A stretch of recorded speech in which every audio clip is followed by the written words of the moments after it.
Merci Président. Moi aussi, je voudrais vous remercier pour vos témoignages très concrets et apporter le mien de témoignage. Je suis sénatrice du département de la Charente. Et donc en Charente, nous avons une nationale que vous devez connaître, qui est la RN10.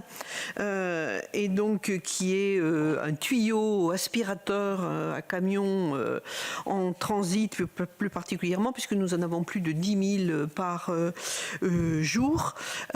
Camions qui également vont sur les routes départementales maintenant et qui évitent soigneusement l'autoroute A10, que vous le savez, qui est juste à côté, pour économiser quelques euros de péage. Mais il paraît qu'on ne peut rien y faire puisque c'est la liberté de circulation des marchandises. Nous avons aussi la chance dans mon département d'avoir la route nationale 141, la route Centre-Europe Atlantique, qui elle aussi est en cours d'aménagement à 2 fois 2 voies et qui amène là aussi un flux international de camions considérable, et nationale 141 qui vient se déverser sur la nationale 10 au niveau de l'agglomération d'Angoulême pour, vous imaginez, enfin vous le connaissez, asphyxier bien évidemment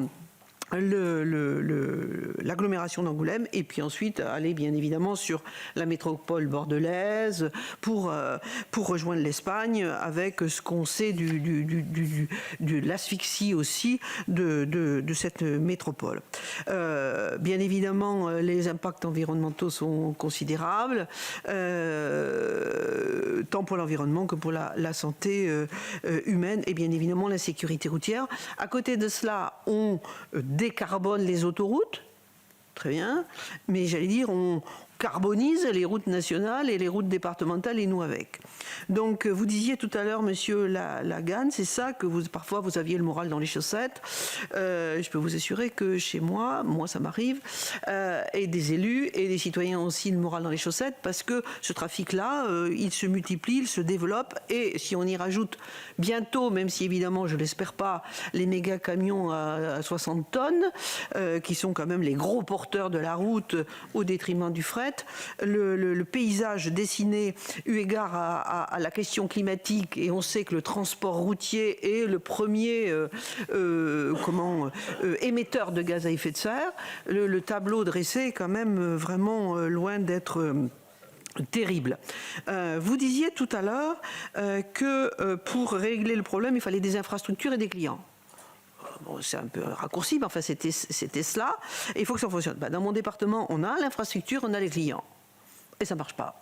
Infrastructure, gare de fret ferroviaire à Cognac, puisqu'on a l'industrie du cognac, des millions de bouteilles de cognac qui partent tous les jours, et en Chine, et aux États-Unis, etc., etc.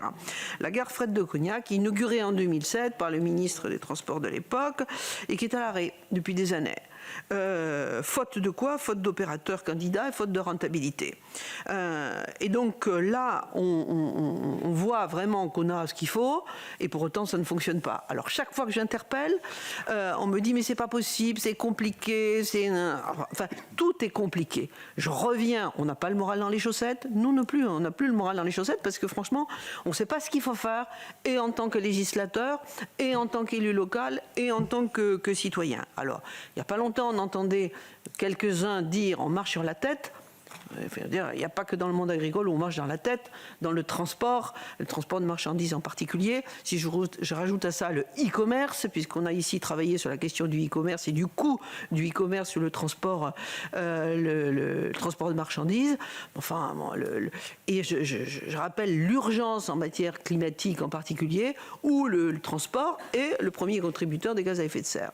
Donc, j'adorerais que vous me donniez les solutions immédiates. Je ne suis pas sûre que vous les ayez, mais comme je rejoins tout à l'heure ce que disait mon collègue Hervé Gillet, là où il y a une volonté, il y a un chemin. Donc vous avez des expériences, nous ici on est quelques-uns à avoir une volonté, donc il faut qu'on y arrive, quoi. Alors c'est quand? Voilà. Merci pour la réponse.